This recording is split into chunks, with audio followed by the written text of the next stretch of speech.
The Chiefs are torn over this one, but it seems inevitable. We're going to talk about that.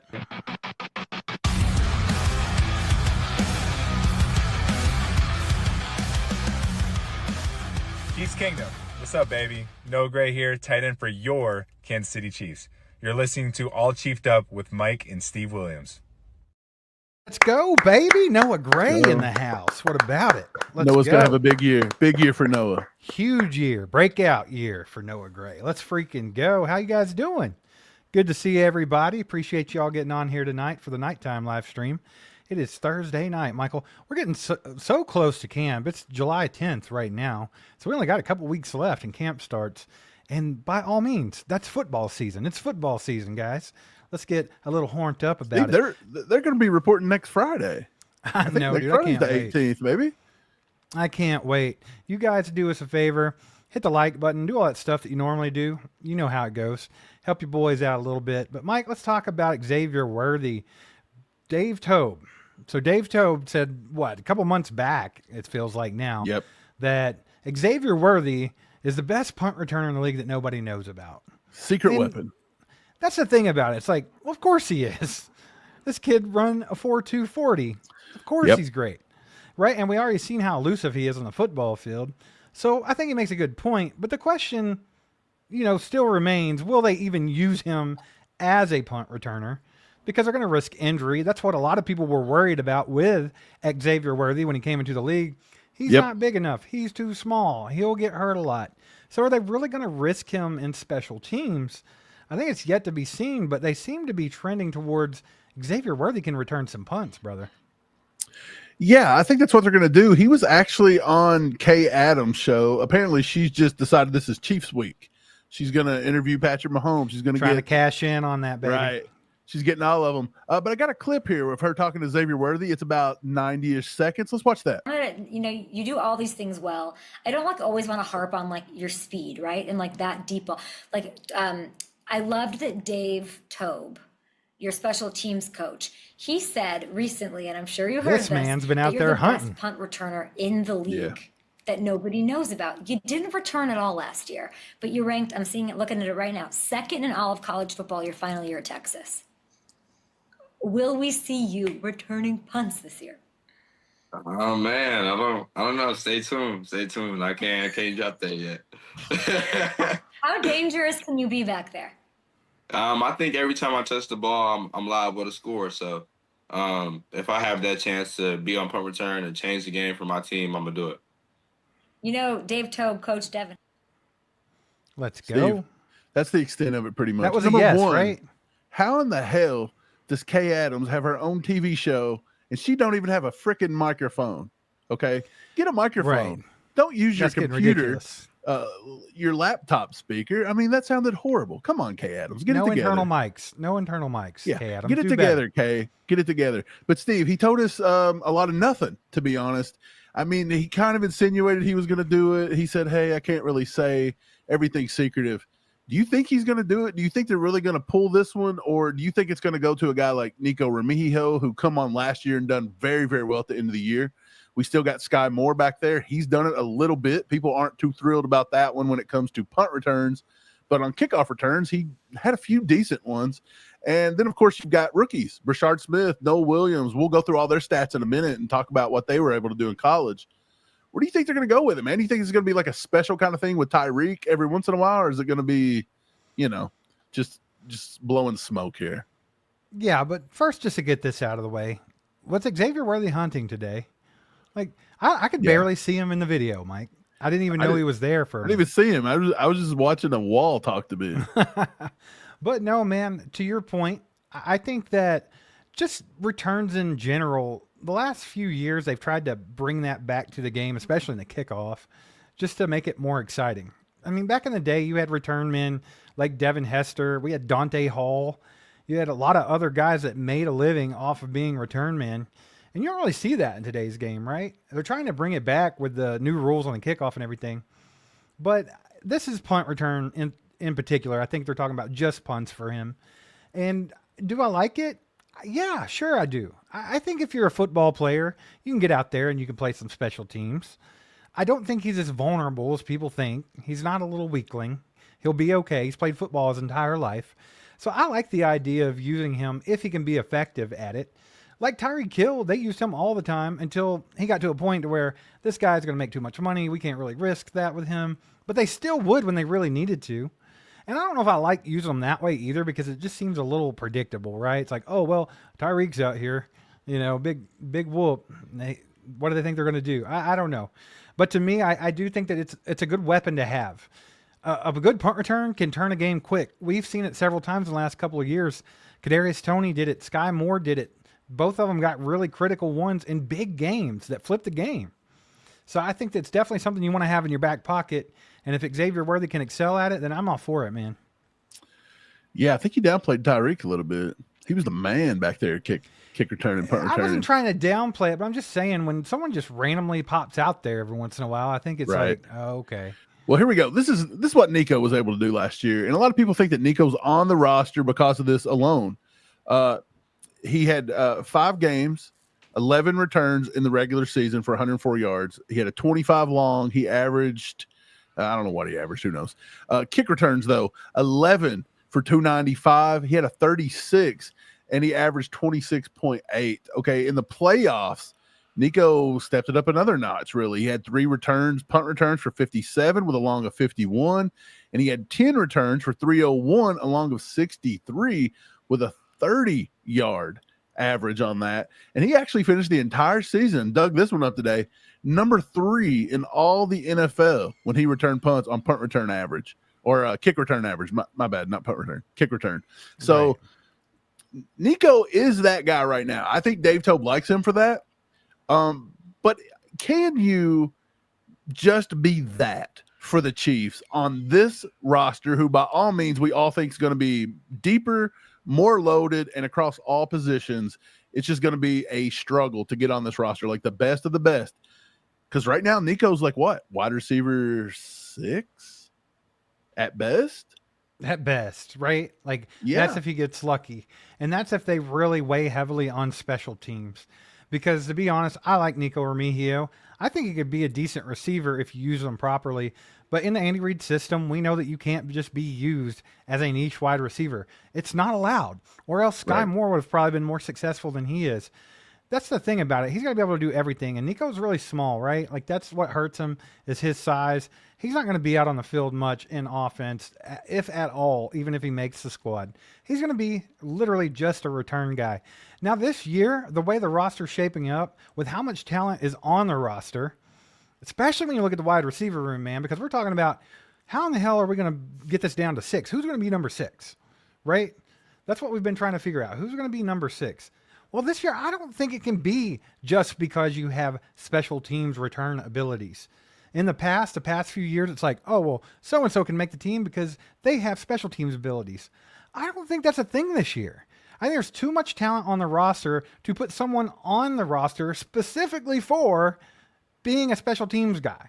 I don't think that's it. I think this season you have too many guys that can do that if needed. We know that Brashard Smith can return punts if needed. We know that Xavier Worthy can return punts if needed. We know that Noel Williams has done that in the past. You have a handful of other guys. Sky Moore, just keep going.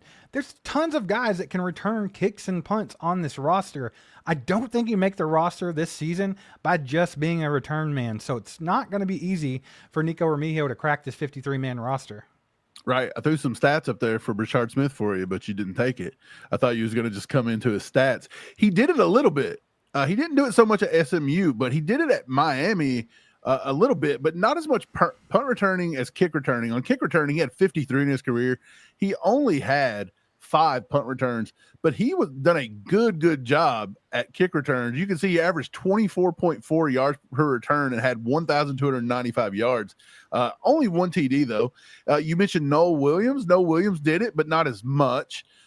He back at UNLV, he had a few kick returns, not as much punt returns. I think he only has 11 punt returns for 74 yards. Nothing major there, but he does have a little bit of experience. But if you look at compare that to what Xavier Worthy was able to do in college, look at what this cat was able to dig up. 40 punt returns for 564 yards and a touchdown, and then he only had 2 kickoff returns, though. So he's basically used for punt returns. Right. So Right. if Worthy is used for just primarily punt returns, that is a dangerous weapon. There's no denying his speed. There's no denying his field vision. And he even said it time and time again. Tobe, that entire special teams unit, they will watch Devin Hester highlights. They watch how Devin Hester moved. Dave Tobe coached Devin Hester. So, I mean, it's one of those kinds of things. And I think it's something they will do. I think it's something they do. Let us know in the comments what you guys think. Like, look, you don't have to be nice about it. If you think he's going to return punts, if you think Worthy's going to return punts, give me a 1. Spam the 1. If you don't think he's going to do it, spam a 2. I want to see what rolls in the most, 1s or 2s. I'm kind of curious where it's going to go, but I think it's going to be a lot of a 1. Like if I could spam it, it would be 1s. I think he's going to return, maybe not all the time, but I think it's going to be a decent amount. Yeah, we'll see. I want to see what you guys think as well. Shout out Scott Vanzel for becoming a YouTube member. We appreciate you. Welcome to the crew, my man. Pretty sure you've been one before, but here you are again, brother. And then with the 5 bomb, let's freaking go. He says, after all the injuries last year to key wide receivers, I do not want Worthy returning kicks. Protect him. Don't be stupid. I think this is going to be a popular opinion amongst the fan base. That's a very popular opinion. Absolutely. And I think, like I said, when I first started talking about this today, there is a negative connotation with Xavier Worthy and his size that he is very injury prone. That's what people were worried about when the Chiefs drafted him in the first round. They were like, this kid's going to get hurt in the NFL. He's too small. And it's like, maybe there's something to that. Maybe there's not. But I don't think that you can put people in a bubble. And I get what Scott Vanzel's saying. I totally understand. Like, he's a huge weapon at receiver. Like, I think he's going to be a big part of the offense this year. Obviously, having Rashee Rice back, having Hollywood Brown healthy, all that's great. But that kind of makes Xavier Worthy even more explosive, in my opinion, because you have to account for everybody else on the football field. And there's a lot of freaking speed out there. So I think Xavier Worthy can have a monster season. But if he does take an injury during a punt return or something like that, that's when everybody's going to really be like, that was an idiotic decision. Much like when they had Sky Moore return punts when he had never returned punts in his entire football career. Yeah. So when does it become a great idea and an advantage, right? Like, when does it become, we have this leg up. We have a guy that can flip the field in no time on punt returns. Or when is it detrimental to the overall goal of the team? You know what I'm saying? Like, Dave Tobe kind of did that, like with Sky Moore, right? A lot of people think Sky Moore would have been much more successful if he never stepped foot on special teams. A lot of people think it hurt his confidence, it got in his head, and that's when the fan base really started going after him. So when do special teams stop being detrimental to the overall goal? I think some people have that view by it. And I know Dave Tobe's like a great special teams coach, probably the best to do it. But at the same time, it's like, I don't want special teams interfering with 98% of the football game. Well, I think you gotta ask yourself just a simple question: is our wide receivers and is our wide receiver room proven throughout their history that they have been healthy for the majority of their careers? And so far, you've got a 50-50 thing with Rashee Rice. I know it wasn't his fault, but he missed half. He's played 2 years. He missed a full year pretty much. Not his fault again, and he's worked his ass off to get back right now. But he's still coming off of an injury, and you never know how that's going to play out. Hollywood Brown's always seemingly injured. He's always been injured throughout his entire career. He's missed a lot of games. Juju, he's supposed to be the plug-and-play guy after Xavier Worthy. If Xavier Worthy were to take an injury, being our basically, what is he? Like, most people's going to say he's like a wide receiver 3, but technically, is he? Like, they may throw to him just as much as the other 2 guys. You never really know there. I think that's just semantics. He's a very important part of his offense. So you take, like you said, it's an advantage.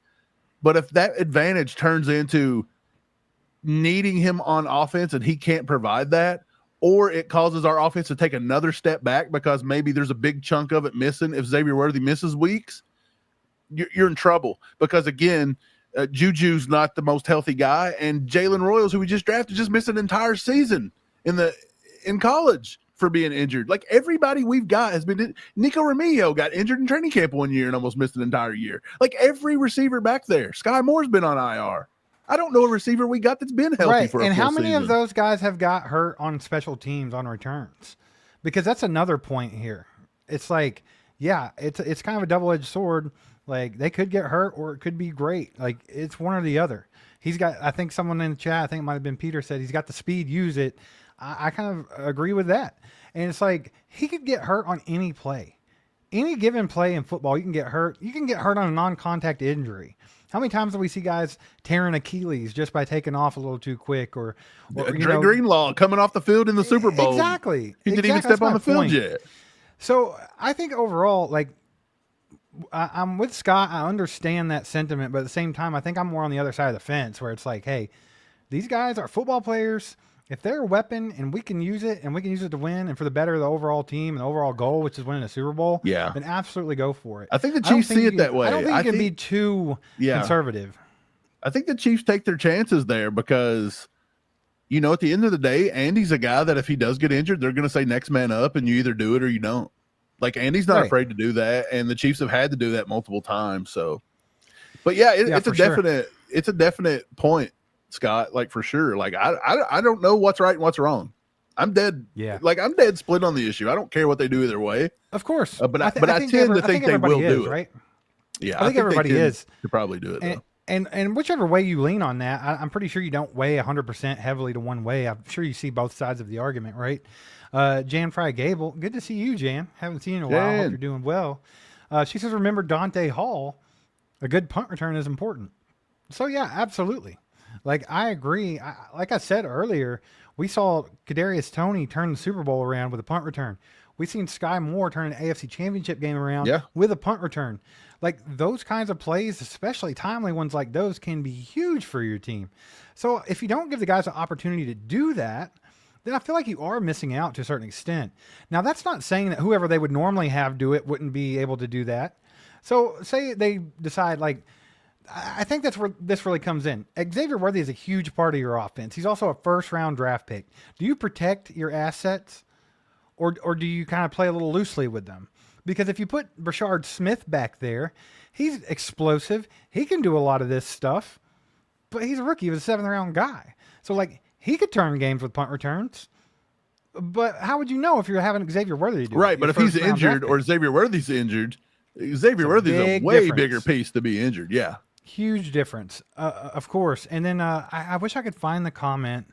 I'm not sure who said it, so sorry I can't find it right now. It might have been Witchy. But I think she said that Tyreek Hill was a monster punt returner, right? Like, he did a lot of good things with that. But it just got to the point where when Tyreek Hill's on the field, you don't kick it to him. You know what I'm saying? You don't give him a chance to. So, I mean, how good can that be and how long can it be sustained? If Xavier Worthy were to be the best punt returner you've ever seen in your life, at what point do guys just be like, I'm not kicking it to him, I'm just going to kick it out of bounds, or, you know, make his life difficult one way or the other, something a little bit different than they normally wouldn't do, and just not kick him the ball? I mean, I think there's ways around it. So, right. I don't know. I don't know, man. I think it's just one of those things. We'll have to wait and see. I think it's exciting, right? It's something to talk about in the off season. It's something to think about. It makes you excited when you think about Xavier Worthy returning a huge punt for a touchdown. But yeah, I don't know how important it is to the overall conversation. Get you fired up, Steve. Get you fired up a little bit. Get you a little horned up. Down in your plums. Get your little plum action. Yeah. I can feel it all the way down in my plums, getting all swollen, with a light blue hue to them, fresh and juicy, ready for the picking. Hey, that plum looks good. Can I trade it for your Twinkie? Let the juice spill down my chin. You know what I mean? The juice. You know what I mean? Chin, Mike. Bucky and or Melissa says injury can happen anytime. Get what you can out of them. It's best. Sure. I mean, that's kind of where I'm at with it. You're playing football. Injuries are going to happen. I don't think you can really kick yourself if someone gets injured on any football play. If you have a return guy in there because he's good at returning the football, you can't be upset with yourself that he got hurt on a punt return. I don't think it's any different than, say, Hollywood Brown getting injured and put out for the entire season on the first tackle of the year. So, I mean, it's just things happen, man. I don't know if you can shy away from it. I get that one. But you go ask the Raiders if they, you know, if the Bo Jackson injury was just a normal injury. So, I mean, sometimes there can be some bad stuff happen. But again, you can't protect them. It's not Bubble Boy. You can't just roll them out. Again, I think that you have to take your shot with them. You invested a lot of, it's the double-edged sword, right? Like, you invested a lot. You got to use them. You invested it. You got to use them. Or you say, you invested a lot, man. You got to protect that guy. There's two sides of this one. It's a double-edged sword, man. Do it. You're saying do it. I like it. Do it. I'll just go for it, man. I'm not going to be afraid. If he can do it, get him out there. Let's see what he can do. I mean, what if you get him out there and he's not even good at it? And then you're just like, okay, cool. Let's get somebody else in here. He's going to be good. I already know that. But I'm just saying, you never know. You don't know until you do it.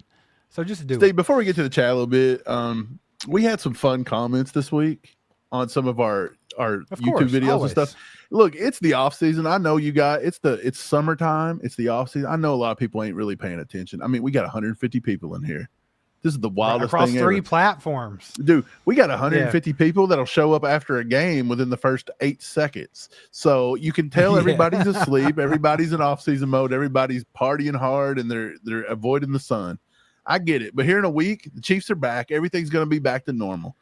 But in the meantime, Steve, we're releasing videos. We're trying to keep you up to date. We're trying to give you guys some free entertainment. Just go check it out. So if you haven't went back and watched those, please do it. It helps us. It helps the algorithm. It helps everything. It helps us grow. Steve, we're so close to 50K subs. I think this is going to be a big year for All Chiefed Up, and everybody here helps us. I can taste it. They help us. They've helped us get to this point. They're going to help us get to the next one. But some of the fun things that I've seen this week, I picked out 2.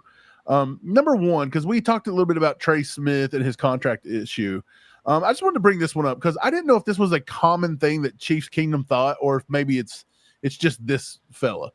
His name is Mange Dog Mike. Okay, I'll get it right in a minute. I thought it was a Manguito Mike.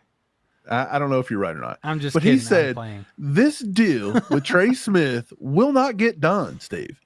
It happens only if Trey Smith takes less money than what everyone thinks he should take. He knows he can get a monster contract next year from someone else who can afford him. Steve, what do you think about that comment? Like, and you guys in the chat, let us know. Do you agree? Do you think you think Brett Veach's not going to get this done, or do you think he's going to end up playing on the tag and then doing it again next year? Right. Yeah, put that in the chat. I want to know what you guys think. But, when you first read that comment, it kind of comes off a little harsh, and it comes off as oh, whatever, bro. They're going to get it done, right? Like you're just being a big Debbie Downer. But this dude makes a couple of good points here. The ball is in Trey Smith's court. Right. I think he can be the top paid guard if he wants to be. Someone out there would pay him. I mean, you got teams like Dallas who just had guys retire. They could really use a good guard. You got other teams that would pay him top dollar to go there. And I think that he knows that. But I think that Trey Smith also knows that he's not going to go play anywhere in the NFL that has a legitimate shot at winning a Super Bowl year in and year out the way the Kansas City Chiefs are going to under the Patrick Mahomes reign. That's just all there is to it. Pick another team. I mean, you can talk about other teams that give themselves chances. You can even talk about the Eagles. They've won 2 in the last 8-10 years, something like that. But they don't have that same effect that the Chiefs do, right? They don't. It's just like, I don't think the Eagles are going to go back there and win again next year. If they do, then cool, whatever. Good job. You proved me wrong. But I don't see them being a team that gets there every season consistently, the way that the Chiefs have been able to do it. 5 Super Bowl appearances in 7 years under Patrick Mahomes. One of them was a complete robbery by the New England Patriots and Tom Brady. We talked about that a few times. Patrick Mahomes outperformed them. The Chiefs outperformed them. That game was given them on a silver platter. So, I mean, you could really be looking at even more. You could be looking at 6 out of 7. And then, what if Patrick Mahomes didn't have the most epic meltdown of all time against the Bengals? You could be looking at 7 freaking straight Super Bowls, bro. That's unheard of. So I think that plays in the favor of Brett Veach. Like, hey, we're consistently getting to the big game here. You have the chances to get the rings. You have the chances to get the endorsements. You have the chances to have all the eyes on you and do your thing, bro. So maybe Trey Smith will take a lesser contract to stay in Kansas City. And I think that's probably where they're at right now, right? A lot of people think that deal's done. We've even said they've probably got it done. But, like, maybe that's where the hang-up is. It's just kind of like, look, man, if you want to be here and you know we're good for this and this, we're good for playoff run every year, then sign it for this. Steve, but we can't. That's everybody's mentality. Every year, everybody. We can go get this free agent. Why ain't this guy coming here? Where's the chance to go get Understood, rings? but that's different. Learned That's different. time and time This is again, a guy Steve, that's that people been want there. money. They want money. He's already got 2 Super Bowls, 3 Super Bowls. He's got 2. He may not care. That's fine. If he makes that decision, then Tyreek Hill is asked. But otherwise, I think that this is different. That's homegrown. Like the Chiefs took the shot on him in the draft. I don't the think Chiefs you have made him to what he get is him. right now. I don't think you have to there has get to be him a little take bit of pay cut, loyalty though. there somewhere. Well, I don't think Steve, you nobody can has take a loyalty to the massive- franchise. I don't think you can get like a massive pay cut. I'm not saying that. But I think the difference between paying a guard $23, $24 million a year and paying them $19 million a year, that's a hell of a swing. And I think Trey Smith is a good guard, but I don't think there's any guard in football that needs to be being paid over $20 million a year. Well, They we just looked it up don't. the other day. Not at this point. He literally ranked on PFF as like the 14th or 15th best guard in football. My so point he was exactly. outplayed by Joe Tooney last year. He was outplayed by Dominic Pooney, who was just drafted out of Kansas last year. Pooney had better numbers Right. across the board as a rookie with San Francisco. Right. So I love Trey Smith, but I think Trey Smith holds all the cards. He's under does. contract this year. He's signed what I it. was He's saying. under contract for almost 24 mil. And whether he signs it or not, guess what? If you tag him again next year, he's going to play for 30 mil. That's unheard Right. of. And they're not going to tag him twice. There's just You no can't way. do that. You cannot let it happen. But all I don't I'm think saying you is, can let. I don't think you can let him play on the tag this year. I don't think you can either. But what are you going to do at this point? You would have to physically trade him after that. Bye, Felicia, this Casey kid. Well, I don't even know if you could. Ian, look it up. If he beats the July 15th deadline, does he just get to play on that number and you can't unload it if you trade it? Like, how does that work? Or even if you can trade it, do you have to? I think you eat always some of have. it? If you have a player under contract, you can always trade him. He can renegotiate. With Right, the but other I'm just team. trying to say, do you eat the most of the contract, or is that just up to the teams? I don't know. I'm not a contract expert. But the thing is, I think Trey Smith holds all the cards, and everybody thinks that the Chiefs can always pull you're going to win championships here. But that does not always matter. And so far, I've not seen it matter one time. I haven't seen a single guy sign and take a pay cut with the Chiefs just to come win a Super Bowl. Have you? Maybe one or two guys. That's the what whole I'm time. saying, though. This is a different scenario. This is a guy that was drafted by the Chiefs. He's been here for 5 years. I think that's But he a was little bit different. also drafted way too late, got a really bad rookie contract, all because of a medical condition he couldn't control. This is his time to make some money. What if he signs a crappy little contract for 3 or 4 years? Brett Veach gets out of it a year or two early because he's got some dead money somewhere hanging up that they can get out of a contract, and then he hurts himself and he can't get another payday anywhere down the road. Then you feel like an of ass? course. But so look, Right, well, he's him gotta and take care of himself, They're looking but I out for think- themselves. That's just 100%. I mean, that's just the way it is. I 100% agree with you on that. But at the same time, you can't just be like 20, like trying to get $24 million a year is insane for a guard. But we don't right know he's now, trying I to think. do that. That's just what people are saying, though, right? Exactly. But that's my point. Like if Trey Smith, what's the tag this year? 23? 24-3, I believe, or 24-3? 23-4, maybe. Whatever it is in that ballpark, right? It's like you don't want to pay a guard that much money. So why would you even make a long-term contract where he makes even close to that? You know what I'm saying? It just makes no sense. There's nothing that makes sense about I mean, that. honestly, he's not. Would you rather on- pay Trey Smith the $23.4 million this Look, season and then no, let him walk if Steve- he's demanding that much every Right. season? Steve, you like Trey Smith. I like Trey Smith. But is Trey Smith a better guard than Quentin Nelson was with the Colts? Come on. No. There ain't no way. And I get that the thing. Is he a better guard than Chris Lindstrom? That's debatable. Is he a better Right. guard? I mean, I don't see how you can pay him top dollar when he's clearly not the best guard in the game right now.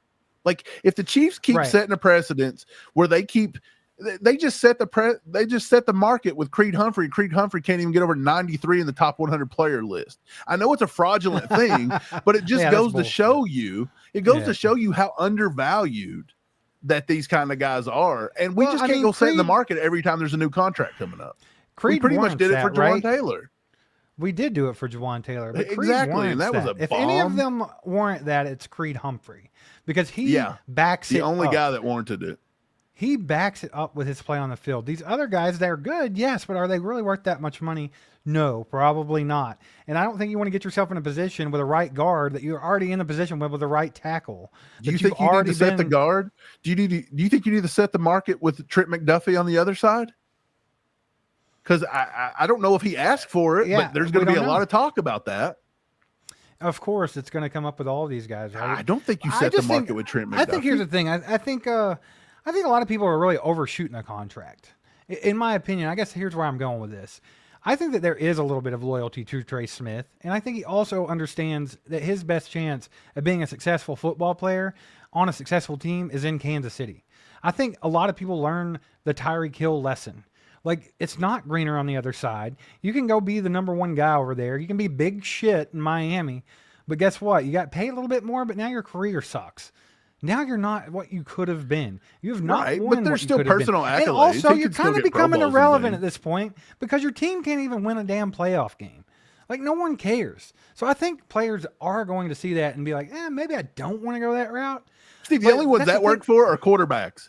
The Lamar Jacksons and the Josh Allens of the world that can't win anything, and Joe Burrow, but yet they're the better quarterback. Well, my thing is, what are you looking at? What are you looking at with Trey Smith? What are you looking at with Trey Smith?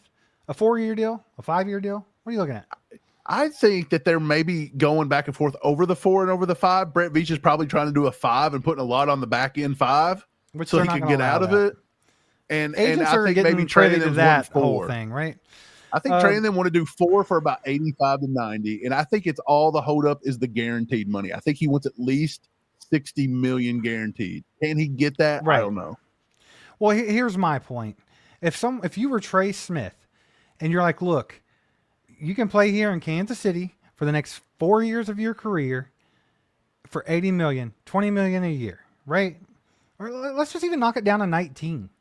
Like, you're going to play for 75, whatever. 76 mil. I can't do math right now. Either way, you're going to play for a little bit less.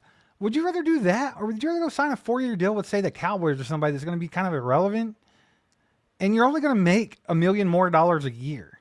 Because, like, yes, $1 million more a year is a lot of money to me and you, but to somebody that has $80 million in their bank, I don't know if it matters that much. I'd almost rather be in the better situation and still be rich, right?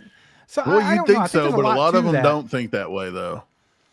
I mean, I get it. And again, I think it's the guaranteed money, right? The guaranteed money is where it's at. If Brett Veach don't give you guaranteed, if he's wanting to give you 45 guaranteed, but Dallas will give you 65 million guaranteed, you're definitely taking 20 million now. You'll just go get personal accolades over there. I do think it's a guaranteed money thing, and I understand the guaranteed money thing because there's a lot of things that can happen in football, right? Oh yeah, like your career can be over next week for no reason. Your career can be over in one play. Right. You know, so I mean, I understand them wanting to get as much guaranteed money as possible, but I think like just what they make a year, I don't know if there's as much to that as people think. Like everyone thinks that they want this certain amount per year, and I do think a couple of ego guys want that, right? Like Tyreek Hill did. People like Jamar Chase are always going to want that top dollar every year just to look cool. They have a big ego, but I don't know if it really matters to a lot of teams. Steve, what are the publications the guaranteed money estimated that Trey Smith would make 106 mil over 4 years? Yeah, no, not here. He won't. No, not here. He won't. Hear that trainer rolling in, though, baby. Steve-O in the house. Let's go, baby. Steve-O with the 10. With the 10 gifted. 10 freaking gifted. Guys, if you get one of those, make sure to thank him in the chat. Don't be a jerk and don't do that because Steve-O just did you a favor, did the Lord's work, baby. What's going on, Steve-O? Hope you're good, brother. Steve-O's ready for haven't heard from you all summer, brother. Look, it's been the off season for Steve-O. Oh, he's stopped in a few times. I've seen him around. It's okay. He's not been hiding. You know, you take a rest, load up for the new season coming in. It's cool. I'm down with it. Yeah, man. Really appreciate that, though, Steve-O. It goes a long way, brother. Appreciate you, brother. Thanks for the support. You're freaking awesome. Y'all put some legendaries in the chat for Steve-O. Let's go. Yeah, man, but I don't know. I just think that if you can make a lot of money and you can be in a great situation, I think that you would take maybe $1 million less a year, right? It's just, we're going to have to see. It's all up to the player. And I also understand the other side of the coin where you got to take care of yourself. These teams don't care about you. You're playing for a short time. I understand all of that. But I just think that you just have to, you just have to be real with yourself sometimes. And I think, like, do I want to be cool for a summer because I signed a huge contract and everybody's like, ooh, look, Trey Smith's the highest paid That guard in the probably NFL. gets like And guess reset what? before the season's over. Exactly. That's the thing. Someone else is going to come along and take that title from you in no time. Look what happened to Tyreek Hill. He got to ride that high for all of one season, and then that was a wrap. And now what is he? He's that guy that starts shit online with people to try to get attention. He's that guy that talks shit on his old team for a little bit, try and to now get he's attention. like 14th. Yeah, but see, Mahomes don't care. He would have already been complaining. Exactly. He would restructure every year. That's the difference between a guy that wants to win football games and someone that's smart with their career as opposed to someone that just has a big ego. And I don't think Trey Smith will fall into the ego category. I don't. I will say Patrick gets a lot more opportunities to do off the field sponsorships than Trey Smith's going to get, right? He's doing Right, FOCO, but Trey Steve. Smith We can do get FOCO. some. For the love of Trey God. Smith does FOCO with us, so that's freaking Get awesome. Trey Smith a better And then contract. He does some other stuff too. Like, I mean, people can make money outside of football. Yeah. I mean, locally. I think about locally, you'll see Trey Smith everywhere. I think him and Creed do jack stack. Like, you can make money outside of football one Steve, way or why the are we other, doing whether you're a jack star stack? player or not. What the hell are we doing? Yeah, why don't we have a Who sponsorship knows? from Jack Stack? Who in the chat knows anybody that works at a Jack Stack that can get Or me any and Steve a barbe- sponsorship? Actually, any KC barbecue place. Any actually. KC barbecue place that wants to sponsor. Look, free eyes on you. Well, it's not really free, but I mean, I'd do it for some barbecue. If you tell me every time I come to KC, you give me give a me free little bit of barbecue, money and you throw some I'd hook it up, barbecue baby. in there, and we'll make a deal. ain't even got to be that much money. We'll I mean, make come a on. deal. Just give me the barbecue. LC's where you at? I'll take your pork sandwich twice a year, brother. Dude, LC's, come on. You're going to look really good at the bottom of the thing saying, sponsored by LC's. Go check them out. Right? Dude, I think put a little someone needs to do smoke in that. the chat, you know? And you want to be the first one, right? Zarda should Definitely wanna be- sponsor us. Zarda, where are you at? Yeah, what are you doing? This is your opportunity here. Let's go. Man, but yeah, man, I just think overall, that's kind of where we're at with it. We'll see what happens. We got, 5 days?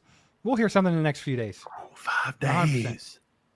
Do you think maybe Brett Veach, do you think maybe they do what everybody does? Isn't it a thing with like politics and things? They always release everything right before Friday afternoon because it's dead. The weekend cycle. Do you think Brett Veach and them will drop a thing tomorrow night or maybe over the weekend when it's a little dead? Or do you think maybe they wait till like Monday or Tuesday? Or do you think they just don't even announce that? I find it hard to believe they're not going to get something done. I think there's something done.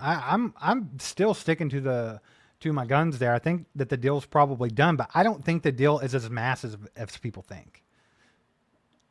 I think that you're going to be more in the 18 to 19 million a year. I think that's where Brett Veach wants to be. Was Chris Jones tagged the time he held out and all that debacle in the offseason? Was he under the tag then? Of course he was. I'm pretty positive. So I right? guess technically then, well, but did he sign his tag number? Did he sign it? I'm just wondering, like if Trey signed it, can he still choose to hold out? Or because he signed it, does he they have can to do that play? at any time, right? Like they don't have to go on the football field. Like even if they're under contract, they can just be a jerk and just not get paid, right? Right, Like, but then that gets happens. voided. Yeah, so I mean, yeah, they can make that decision. But something that I kind of wanted to look at, man, and you might have already done this, but I'm just kind of trying to eyeball it. But what did they give Joe Tooney on his big contract here in Kansas City? Joe Tooney got paid pretty good. I don't remember. That's what I was trying to find. He got it pretty good. I mean, it should be pretty trying easy to to find find Joe that Tooney's contract. Yeah, that's what I was looking for, but I'm not having much luck. But yeah, I was kind of wondering what they paid. He got a him. 5-year, $80 million deal. No, wait, Okay, so that's what he just signed. He didn't sign 5 years with the Bears. It says Joe Tooney was traded to the Chiefs, or was traded to the Bears from the Chiefs in exchange for a 2026 fourth rounder. He was in the final year of a 5-year, $80 million contract with the Chiefs. Okay, right. So that's what the Chiefs did. They gave him 5 years, $80 million. Are you willing to pay Trey Smith what you were paying Joe Tooney?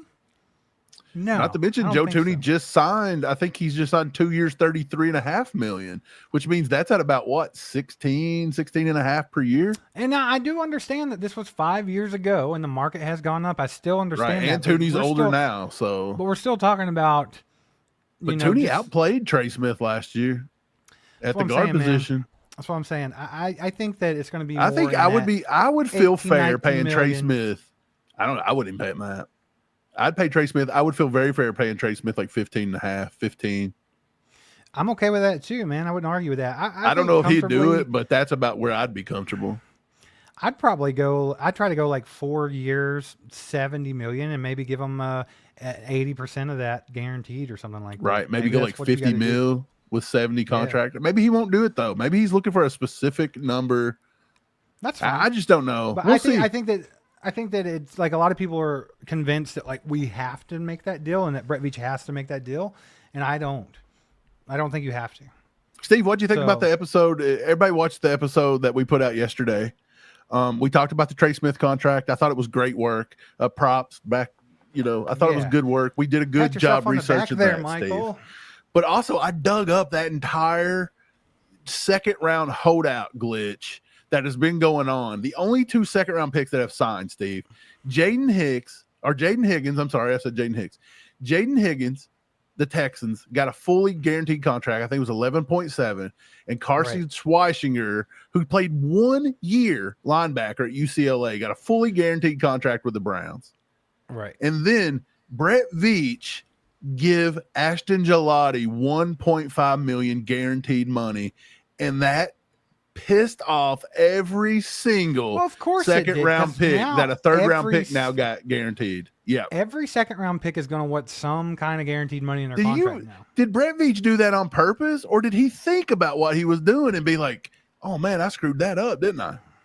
No, right? I think that whatever they decided to do with Omar Norman Lott, I think was already in the tank, right? Like he's going to get probably $8 million guaranteed, something like that.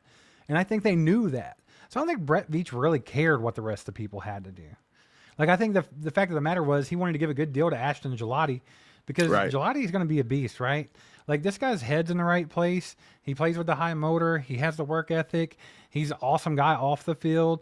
I think they have a really cool prospect with Ashton Gelati, and I think that they wanted to give him a fair contract. And to be honest, he was the first pick in the third round because that was the pick we got from Darius Sneed. Yeah, he was first or second pick. Yeah, you're right.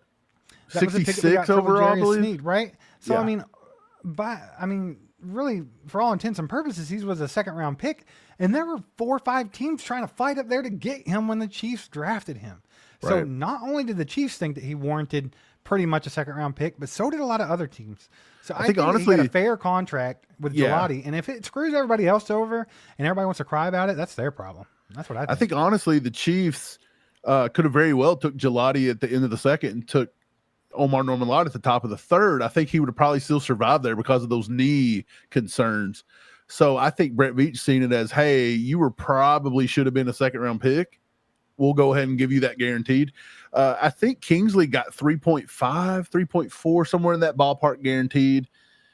I think Omar Norman Lott's going to get more guaranteed than he will because of this whole debacle.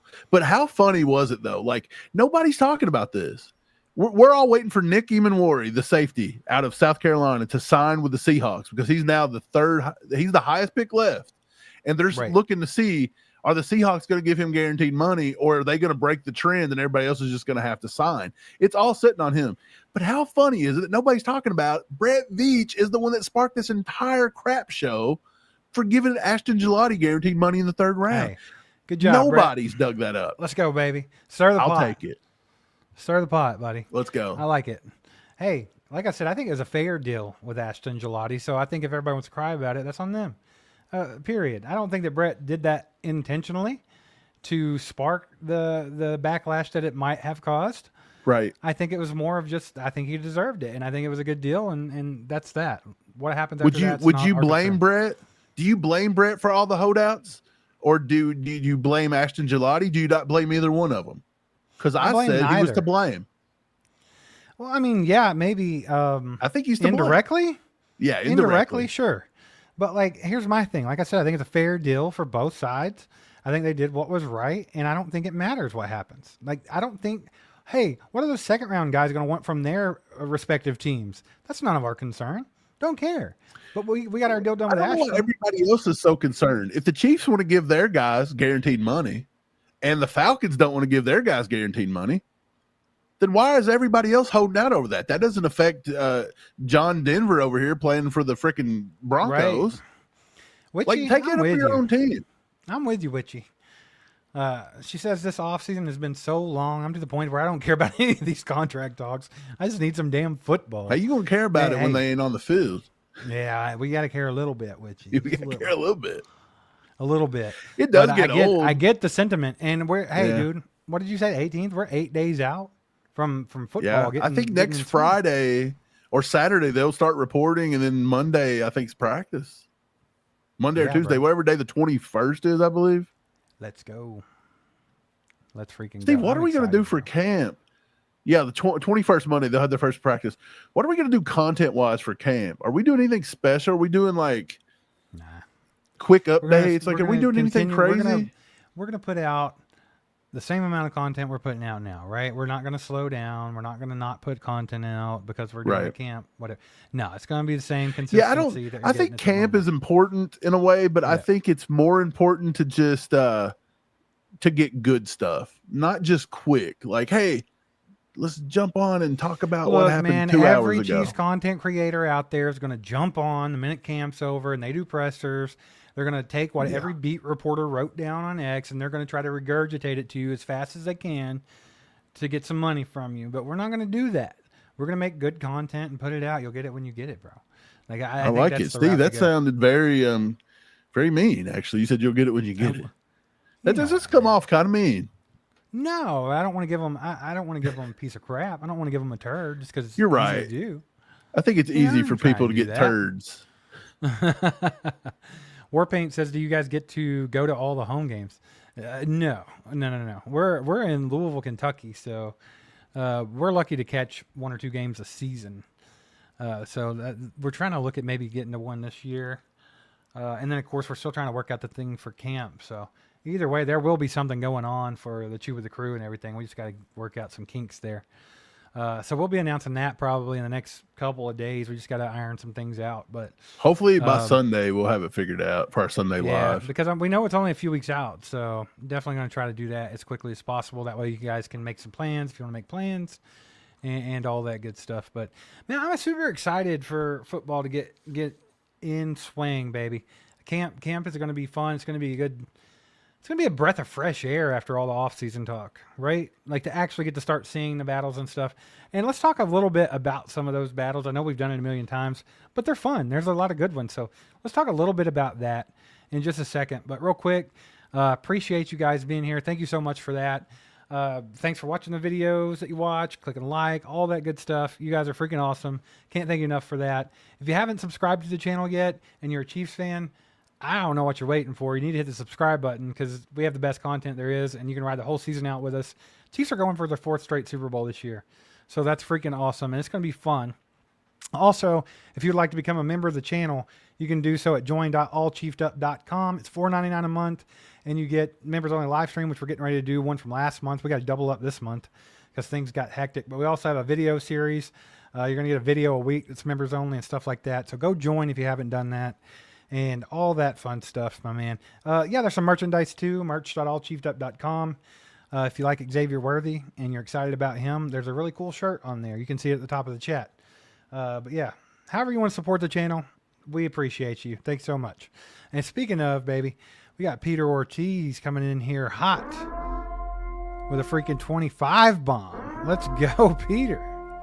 He says, I ordered the Black Grim Reaper for the Eagles game. Let's freaking go, baby. Let's go. That's a Grim sick Reaper shirt. shirt's a nice one. That's a sick shirt, man. Dude, we went to camp last year, Steve. There was somebody walking towards us with the Grim Reaper. And we said, that shirt is sick. And then we said, wait, that's our shirt. Turned out to be Cobra Kai. Cobra Kai tie. But we did see we saw another one of the same shirt, and we didn't get to talk to that person. Yeah, didn't get to talk to him. Yeah. I would have, though. Those are cool. They'd have probably been like, Peter, get away from me. Beautiful choice, by the way. Man, it's a good one. Talk about a game. To me, man, I got that. I think every one of us have that one circled on the calendar, right? Bro, I watched some slap nuts on TikTok talking about guessing the Chiefs' schedule, and they said the Chiefs were going to win week 1, but that they're going to have a hangover from the travel and lose to the Eagles at home. And I said, the Chiefs cannot do that. If you get blown out in the Super Bowl, then get beat at home in the home opener again, that's shame. Shame. Right. You ever watch Game of Thrones where Cersei walks through and they shame her and she's naked? The whole team's got to walk naked through town with shame. Okay? Can't do it. Yeah, dude. I think that everyone has that game circled on their calendars, right? I think if they don't, then something's wrong with them, especially the players. Because I think if you go to any player's calendar on their phone or however they do it, if they use the calendar app or if they have an actual calendar in their house, I think it should look something like this on week 2, right? Like, this is not negotiable. You win that MFing game no matter what. Because here's the thing. They embarrassed you on the biggest stage because you didn't show up, right? You let yourself down, and this is your chance at redemption here, okay? We can shut up a lot of people just by laying the smack down on the squeals in week 2. I think you have to do it. You start with a calendar. You absolutely love this whiteboard I have purchased for you. I do. You I love don't know it. why. It makes me feel important. It I'm makes me giving feel you like Woody. one. Do you remember Woody from, what was that? Woody Page. Around the Horn? Yeah. Woody Page. Yeah, that's it. That makes He me was a feel Broncos. like him. I think he was a Denver beat writer. I need or to just something. write something on the whiteboard every day and just have it like right here. Just something done. That's funny. Woody Page. Peter, you're a legend, brother. Y'all put some Appreciate you, legendaries brother. in chat for Peter. Thanks for the 25 bomb. Let's go. But yeah, man, I think that's going to be a fun game, right? It has to be. It has to be a fun one. And the Chiefs have to win that one. You just do. You just freaking do. Mike, let's talk about a couple camp battles real quick before we get out of here today. And you guys, I want you guys to put your camp battle that you're going to be following the closest during camp in the chat. So I want to see what you guys think. So just put position, which camp battle you are most interested in. Mike, if you had to pick one, and I know there's a handful of really good battles going on. If you had to pick one that's the most intriguing to you, the one that you're going to pay a little bit of extra attention to, a little bit of special attention to, which one of those camp battles are you taking? Which one's going to be your baby this summer? I think it's easy to say. I want to think about this really like a lot. I don't think that running back is a big time battle per se. I think it's Pacheco's backfield. I just do. I think it's Pacheco's backfield. They will use Kareem Hunt a lot. Right. You could watch to see if Elijah Mitchell's going to be able to make the team, and Carson Steele for that matter, how that works out. But I don't think it's my most important. Left tackle is very important because that is going to help Mahomes and the offense. But I still feel like the best guy there is going to win. And so I want to watch a position that's a little different. And I think the one I want to watch is defensive end. Is Mike Dana going to step back up again this year? Is Felix going to finally get it together? Or could Ashton Gelati just kind of just take over on that side and you have Ashton Gelati rushing from one side and George Karlaftis from the other? Like, how crazy would that be with Chris Jones and Omar Norman Lott in the middle? That's a fierce four. Who says he's got to just back up George Karlaftis? So I want to see who steps up and takes that other side of that defensive line, because I'm tired of Chris Jones being completely doubled and tripled every single play. I want somebody that can alleviate a little bit of pressure off Chris Jones and George, and another guy that can step in and help Turk with Omar Norman Lott. I'm right there with him too. So for me, I think defensive line, and I didn't even mention Omenihu. One of those guys got to step up and be bigger than Dana, right? Because I love Mike Dana. He's cool. He does his job, but he is a rotational, give you a few snaps a game kind of guy. He's not a feared, fierce defensive end that's going to go out and get you double-digit sacks. Is Omenihu going to put up or shut up? All he talks about is how he deserves all the big money. Could Gelati take it from him, and could Felix develop? That's what I want to see. I want to see the defensive line, because if the defensive line gets after it and they get better, the back end gets. Yeah, 100%, dude. I like that. I like it. Real quick, Terry with the gifted membership. Let's freaking go. Appreciate you, Terry. If you got that membership, make sure to thank Terry in the chat. Put some legendaries in the chat for Terry. Appreciate the support, guys. Yeah, man, I like that one. It's a little bit different perspective, right? Because I think the thing that is going to come to everybody's mind is going to be left tackle. I want to see if Josh Simmons is going to start, right? I wanted to see something different. And here's the thing, like, wide receiver is fun. Like, the sixth spot for wide receiver, that's really cool. It's flashy. It's nice. But as I mentioned in another video that we did or something, like, how important is that sixth wide receiver? What are they going to do? How much are they even going to be utilized? And barring injury, because obviously if there's an injury, then yeah, your 5, 6, 7th wide receiver even becomes a big thing. But I mean, I think overall, what I'm really intrigued about is the defensive backs. And the reason why I want to bring that up is because you mentioned this in a conversation we had last night with another Chiefs creator, Bob from Buck and Bob. You guys will have a video coming out soon featuring Bob, so be on the lookout for that one. But you mentioned that, hey, there's always been this thing with the Chiefs where they can draft late round DBs and make them great, right? Because you saw what happened with Charvarius Ward. He was a UDFA. You saw what happened with L'Jarius Sneed, who was a 4th round safety. You see what happens with Jalen Watson, who was a 7th round pick. He's working at Wendy's, brother. So you see what they can do, right? But it's kind of like all that come kind of barreling in this season to where some of those guys aren't what you thought they were. They were 7th round picks, right? Josh Williams, he was a 4th rounder, but he hasn't panned out. They don't even trust him enough to put him on the field. Right. Even no matter how good he plays, they still don't want to put him out there. Nazi's injury kind of set him back last year. Nazi's starting to look like a 7th round draft pick, right? So I think you're seeing that start to catch up a little bit. But there's a lot of talent in the defensive back room this season, especially this offseason. There's a lot of guys that are not going to make this roster that either A, made it last season or maybe even deserve to be on the roster. There's just not room. There just isn't. You can go from top to bottom. Wallace comes to mind there. Right. And the reason why I wanted to bring that up and why I think it's intriguing and why I kind of want to keep an extra eye on it is because there are so many guys there that can play both positions. Like there are so many guys that could play safety or corner. You just talked about Nazeeh Johnson. We also have that in Roland Wallace. We also have that in what's his name? Jamari Connor. Yeah. Like there are several guys that can play both positions. So it's kind of intriguing. They could do a lot of different things there because if you look just at corner and you count Roland Wallace and you count Jamari Connor as corners, then all of a sudden that muddies the waters big time because you have so many freaking names in that room and they're only going to take like 5 maybe, right? 5 cornerbacks, 6 the very most. Major Williams back there, Glendon Miller at safety. Those guys can play, dude. Yeah, and then you got guys even like Deion Bush, who's been around for a minute. They love him, but can he make the team? There are just a lot of safeties, and I know Justin Reed's gone. I get it, but they brought in Mike Edwards to effectively take over the same position. They got a guy that has some veteran presence, some guy that can turn the ball over, a guy that likes to headhunt a little bit. Like I just think that it's going to be tough for them to cut that down in that secondary. And there are going to be some guys that miss out.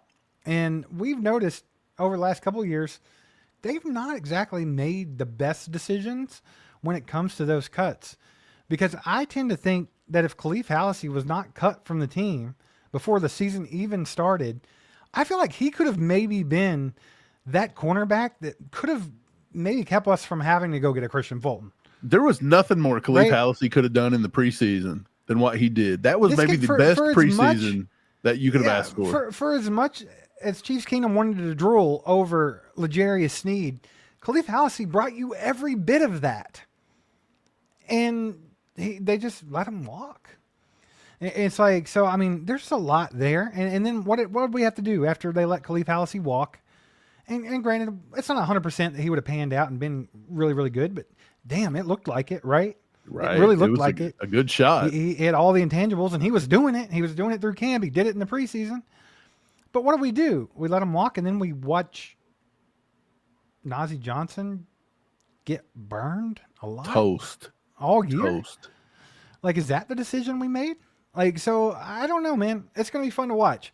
I think it's going to be cool to see what they decide to do with the defensive back. So I'm going to go a little off the beaten path, too, and I'm going to say I'm going to be paying attention to that defensive back room because I think those are going to be some cool battles. I think that's a great one. And everybody's kind of overlooking, with the left tackle position and signing Jalen Moore and Elijah Mitchell. Everybody kind of forgets a little bit about Christian Fulton, man. They signed him to decently sized big money. $15 million, I think, guaranteed. 2 years, right, or something like that. Decent money for a corner.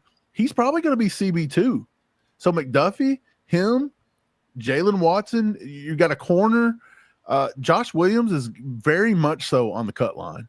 I'm sorry, but he is. I think Nazee's very much on the cut line. They did give him that little off-season thing because he plays special teams. But we've talked about this time and time again. There's a lot of guys on this roster that can play special teams. Everybody can do it if you need to, or at least they better. So you're just not going to make it. But the Chiefs the coaches do like Najee Johnson. I believe that they give him a little bit of a pass on last year's burnt toast we seen all the time. Right. He was looking like Eli Apple get it. throughout the season. He was coming off injury. He's also a converted corner. Excuse. He's a converted corner from safety. So, I mean, it was all. But then again, even if you don't take it out on the player, you have to take it out on somebody. Like, why did the coaches make the decisions they made? If he was slow coming off the injury or he wasn't comfortable at corner just yet, then why was he out there? Love Dave Merritt. Merritt. I think he could probably get a DC job somewhere. Oh, for sure. I really do think so. But look at the rooms. Over the past 4 or 5 years, we were under the impression that the Chiefs draft the 7th round corner. Dave Merritt's going to turn him into an amazing player. Like you just said, a lot, right? Jalen Watson looked pretty good. He's been injured, but he's been the most solid as a 7th rounder. We drafted Nick Jones. He's not even on the team anymore. Right. Najee Johnson looked like toast last year. We drafted Kamal Hadden. He didn't even make the roster last season. And how you're starting to find a lot of those guys. How many times we brought in high draft picks that didn't pan out, and we couldn't even get anything out of them? Josh Williams not panning out all of a sudden. So it looks like maybe all those great draft picks kind of flashed, and then not only that, but there's been people from other teams, Mike. Like, if you think about it, there's been 3 guys I can name off the top of my head that were very, very talented corners that maybe didn't go to the best position for them, like the best scenario, right? And Brett Veach took a chance on them and brought them in here because they're really talented guys, and we couldn't get anything out of them either. And that we can start that with DeAndre Baker. That guy was a 1st or 2nd round draft pick. We couldn't get nothing out of him. I mean, all these guys are a little bit of a They did the same thing with Lonnie Johnson from Kentucky. Right. Lonnie Johnson, they couldn't get nothing out of him. He went in, I think he ended up starting in another team. And then Kelvin Joseph last year, which he's a slap nut as well. Which I think he got arrested now. Yeah, of course. But that's the thing. It's just, I don't know. You can't really always, that just goes to show you can't pin everything on a coach, right? Because these are guys with top talent. Right. Sometimes it's just talent, because look who's the cream of the crop. Trent McDuffie, who you got in the 1st round. There's your guy. Naturally, though. Right. So, yeah, it's going to be fun. I think Jalen Watson's the biggest success story out of all of them. But Jalen Watson seems to be a guy that's probably going to get a decent contract, and it might not be in KC. Right. Especially if they pay McDuffie. But, I mean, if you don't pay Jalen Watson to be a cornerback 2 or 3, then okay, whatever. He was a 7th round draft pick. So no sweat off your back. Right. So shout out TGZ, been a member for 19 months, says, remember to keep watch on that battle in the QB room. It'll be a nail biter. So there's a fun storyline I really like that we haven't really dove into a whole lot, Mike. And we've mentioned it before. What? But this just reminded me. So we have a guy named Gardner Minshew now as the QB2, right? What's Gardner Minshew like to do? Sling it. Okay? That's what he's all about. Get out there and slang it, okay? Do you think that maybe he could have a little bit of an effect on Patrick Mahomes? Just having that guy in your quarterback room who you work closely with every day, who's been in the league for a while now. He's been through 2-3 different teams. He's been in different a little bit of a daredevil, right? He is. And do you think that he could play a role in getting Mahomes back to what Mahomes was a couple years back? Get out of your head, brother. Stop thinking too much and let the ball go. Do you think that Gardner Minshew could have a positive effect on Patrick Mahomes getting back to slinging the ball the way that he should be? Yeah. Or do you think that's just me speculating? No, I think it's possible. I think Minshew could have that effect. I think it's good to have him in the film room. I mean, think about it. He had Carson Wentz last year. Carson Wentz was never known for throwing the ball down. He was kind of a check down merchant. Right. So, you couldn't even walk down the hill at camp without tripping, brother. Right. So he was probably in the film room just all the time being like, Patrick, great check down there, buddy. Great. Look, Xavier Worthy was I don't think 70 even yards that. down the field. He was too busy being royalty in England, right? Yeah, who knows? But look, Minshew could be that. They're going to take Minshew. Minshew's going to take the team. But there is a battle for QB3. Could they take 3 QBs this year? There was actually a sport. Was it Charles Is Zappy Goldman who still said, around? yeah. So Goldman thinks that this could be the year they take 3 quarterbacks. Now, I don't know Oladokin why. and Zappy? Is that where the battle's at? Yeah, but there's another one there, isn't there? There's a 5th. Who was it? QBs we got going? I can't remember his name, but I was thinking there was another guy. Maybe I'm crazy. But anyway, yeah, he's thinking that they could take 3 this year. And I find that wild, knowing that you're going to have to take more running backs. So we'll see. Yeah, dude. Well, let's think about that. We've had Oladokin for a few years now. You know what he is. Look, man, I ain't trying to throw shade at the man, but he looked terrible in the preseason. Boy. Did some weird stuff. But like that game-ending throw against the Saints. What was that? But like now you go over and see you later, Terry. Have a good night. Dude, like now you look at like Bailey Zappi. This is a guy that had to come in and start and almost outright won the starting job in New England. Right. Like, so he's got some more experience there. And I think you saw him do some good things. So he absolutely could take that position away from Oladokin this year. Oh yeah. Okay. It's only Zappy and Oladokin. So for some reason I was thinking there was one other guy, but maybe I was confused. Maybe that was last year. I was thinking somebody different. Yep. Peter Ortiz with the 5-bomb, baby. Let's go. He says the coaches need their own training camp, then decide who gets cut. Who gets to decide? I was like, Brett, watch all the coaches. And they're like, who's coaching better? Put the pink slip in Dave Tobe's locker because he wanted to put Sky Moore as a punt returner. I think if Chiefs Kingdom could cut a coach right now, I think it would be between Andy Heck and would it still be Connor Embry, or is everybody over that one? Oh, Matt Nagy would be on there.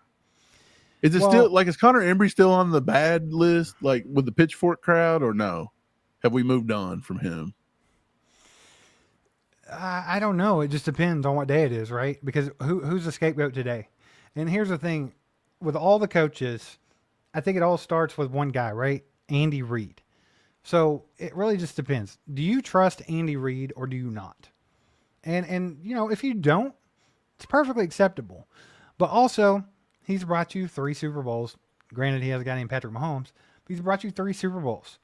So yeah, do you trust Andy Reid or not? Because Andy Reid makes the decision on the rest of the coaching staff, right? Those are his guys. So if he thinks they're good enough to be there, they're there. If they're bad, so bad that people like to, you know, just pull them out of the blue and be like, Connor Embry's the worst coach ever. That's why everybody sucks at receiver. Or maybe, just maybe, it's because it was freaking Kadarius Toney, Sky Moore, and Marquez Valdez-Scantling. Maybe that's why they sucked. It was just a group of amazing talent out there. That's my point. But like every coach we have, I think is great, and they have good traits about them. Even Matt Nagy, as much as people want to rag on him and say that he's the reason the offense suddenly stinks after all these years, I can't buy it. I think the Chiefs had one of their best offenses in 2017 under Matt Nagy with Alex Smith. Alex Smith led the freaking league in deep balls that year. So I don't know if I can even buy that. And then not to mention, if it wasn't for Matt Nagy, Patrick Mahomes might not be in Kansas City. He's just as much responsible for Patrick Mahomes as Brett Veach was. So it's like, you can't just pick when to hate on these guys and then pick when to love them. I think you just have to trust Andy Reid, and he's making the right decision. And I don't think every time there's a problem, I don't think you can pinpoint one guy and blame the whole thing on them. I think that's a problem that we all have, right?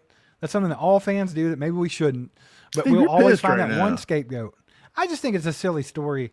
Like anytime it comes up and it's like, well, it's the offensive coordinator. Like, what do you mean? How do you know? It's natural. It's natural You to know? take it out. It is what it is. Hey guys, we got 88 likes. Can we get to 100 really quick, please? Everybody hit the like button if you haven't already. Let's get to at least 100. We only got 215 people watching across all platforms. It is wild how dead this offseason has been. But you know what? Wild. Look, The we're gonna 215 come that are out here are actual real Right. Chiefs fans, baby. and we're gonna come out and All about it. we're gonna give you our best every day, whether there's one person here or a million. Just out here just playing the game, baby. We're going to do the Lord's work. Giving you our best, okay? We're going to do the Lord's work 12 hours a day, Just out here no matter just what. killing it, killing the game. Yeah, for sure. Yeah, like I mentioned, we've had some more guests on. Hope you've been enjoying those videos where we have guests on the show. We already dropped one with Garrick Dieter, Price Carter, and Marcus Dash. We've got some coming up in the next week. We'll have one with Lance from The Spoken, and we've got a couple others in the tank. And we're talking to a couple other guys to get on the show too. So hopefully you're enjoying that content. If you're a member, I hope that you enjoyed the first members only that comes from that content. That was Garrick Dieter on the hot seat. So if you didn't get to watch that and you're a member, or if you're a member now and you weren't when it came out, yeah, now you can get go over watch there it. and watch it.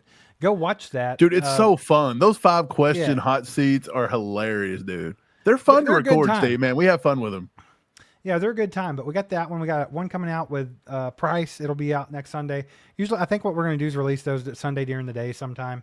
Once a week, and try to give you that. But yeah, man, it's been fun recording it, and we're still looking at some more guys to get in here and do it. And you know, if you guys have any ideas on creators or anyone in Chiefs Kingdom that's reasonable that we can get to be on the show, make sure to let us know. I mean, we're Somebody in the chat, Steve, said we should have Ashton Gelati's mom.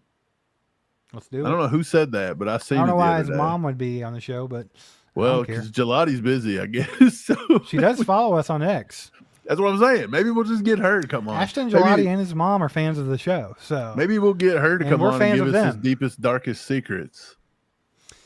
yeah, man. But there's a lot of creators or a lot of people in the Chief space that they don't care nothing about coming on the show. You know, they got more important things to do. Yeah, there's a lot of them out there, man. I don't get it. Like, let's be friendly. Let's be friends. We're all friends here. We're all on the same team, Steve. For sure, man. But it's a good time. Appreciate you guys being here tonight, by the way. Thanks so much. You guys that donated, that gifted out memberships and everything, you guys are freaking awesome. Thank you so much for that. Also, anybody that clicked the like button, you guys are freaking awesome. If you haven't done that yet, do that on the way out. And yeah, man, keep an eye out for content. We're pumping out content almost daily. So keep an eye on that one and all that fun stuff. I think the next thing you're going to see is Behind Enemy Lines video will be coming out on Saturday. So that's where we kind of go over some quick news from around the league against the teams that are directly affected Chiefs, usually AFC West, Ravens, it's a fun one. Bills, That's a good one. Eagles. So if you don't want to try to keep up with all those teams and you don't really care, perfect. You can tune into that video one time a week and you kind of get the news thrown at you real quick and you know what's going on and how that affects Kansas City. So I think that's a cool thing too. So be on the lookout for that. And other than that, man, that's all I got for tonight. Mike, what do you got left for everybody? I just want to say thank you to everybody. You got me over 100 likes. You got me to 104. I appreciate it. You nailed it. You know, I could probably be nice and give you guys a nice departing song, but I don't know if I'm going to do that, Steve. I don't know if I want to do it to him. I'm not leaving here until we get a performance. And if you guys want to see a performance from Mike, put some exclamation points in the chat. What am I singing? I don't know. You figure it out, buddy. I got this song stuck in my head today, and I don't know why. Should I just sing it? I don't know, man. If you guys want to see Mike perform here, put it in the chat. I'm gonna miss everybody, and I'm gonna miss everybody. Oh. You gotta do better than Bone Thugs and Harmony. You know what I'm talking about? I just got that Bone Thug stuck in my head today. That's showing my age. It shows Mike, my age. You gotta do better. You have to do When you better. gotta You have to look. If you got Bone Thugs and Harmony stuck in your head, it just shows how old you are, right? How about little Bonnie Tyler? Who the hell's Bonnie Tyler? Are you being serious right now? I don't know any Bonnie Tyler Did I just songs. tell you the wrong name? Am I Maybe. losing my mind? No. What do you mean you don't know are who you talking Bonnie about- Tyler is? Is that the girl that sings for Heart? I need a hero. She also had what was the song? Turn around. Is Come that on, Total bro. How do you Eclipse not of the know? Heart? Is it Bonnie Taylor? Is that her name? I don't know. I don't know. Come on. Turn around know? It's every now Tyler. and then I get a little bit lonely and I never something. Yeah, keep it That's going, what baby. you like? I ain't singing that crap. How I'm do sorry you I not had know to that? put everybody through that. I'm sorry. Tech Nine. Man, I can't even. He's just like. He sounds like an auctioneer, bro. Man, if you like Tech 9, check out the intro to our new members only thing because it's like a little 8-bit version of Red Kingdom. Oh, yeah, the pretty Tech sick. 9 version. Yeah. Because we have the theme of that video set up like an old video game, so it's kind of cool. But yeah, it's pretty cool. Y'all, I'm TGZ excited to with see the y'all at camp, two-bomb. too, baby.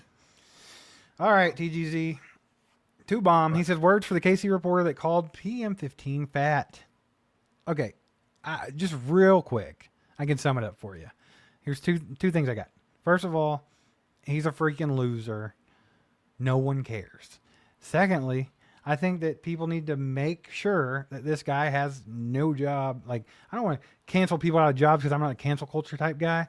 But when you come after Patrick Mahomes in Kansas City, that's blasphemy. And you don't cancel him. He can still say whatever he wants. But quit giving him the time of day. Let him go into oblivion and be the nobody that he is. All right? Steve. Quit even talking about it. This dude, Keitzman, that's who it is. Keatsman. Get it right. He was fired from 8-10 for taking a shot at Andy. Like, if you get fired from all that place, Andy, you have to be pretty damn bad. Yeah, for sure. That's like, dude, I was so offended. If you can't make it on the radio, bro, where you just basically I let was people so watch paint offended. dry. I don't know what. So offended that somebody got on there and was like, I can't believe he had a cushy, awesome radio DJ job, and now he's stuck to a podcast. Bro, podcasts are probably more relevant than radio hosts nowadays. Radio's not relevant anymore. Radio's a dinosaur thing. Hey, absolutely. So let me tell you something. Dude, Kansas City, like sports radio, it is like not the best.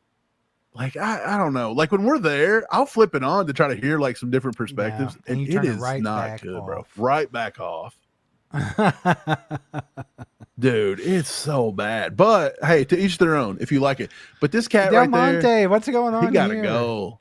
Who's going in on him the hood way? Who is it? Rat him out. I want to know. I want to watch it. Wait, somebody's going after him? I know Bobby Stroop was trying to fight him on X. Where do you live at? Where's your address? Let's settle this, bro. Man to man. They actually called him. Okay, look, I'm tired of picking on him, but this is the thing. Somebody called him relevant. He said a prominent, relevant. Picking on him, he deserves it. Hey, a prominent, relevant radio host, bro. He's got 200 YouTube subscribers. Like, I don't want to be mean about it, but you're not prominent or relevant if you are on the radio and only 200 people care to watch you. Yeah. Am I wrong? About that? No, you're not. Radio's a dinosaur, brother. It's a dinosaur. It's like basically you saying you're listening to the radio is almost the equivalent of saying, "Hey, I'm watching The Bodyguard on VHS tape tonight." Love that movie, bro. Kevin Costner, what a role! What a role! Hey, shout out our boy Chris Wright in the house with the 2-bomb. Says, is Mac Lethal available for a person interview? Man, I don't know. I guess we could hit him up and see. It'd be funny.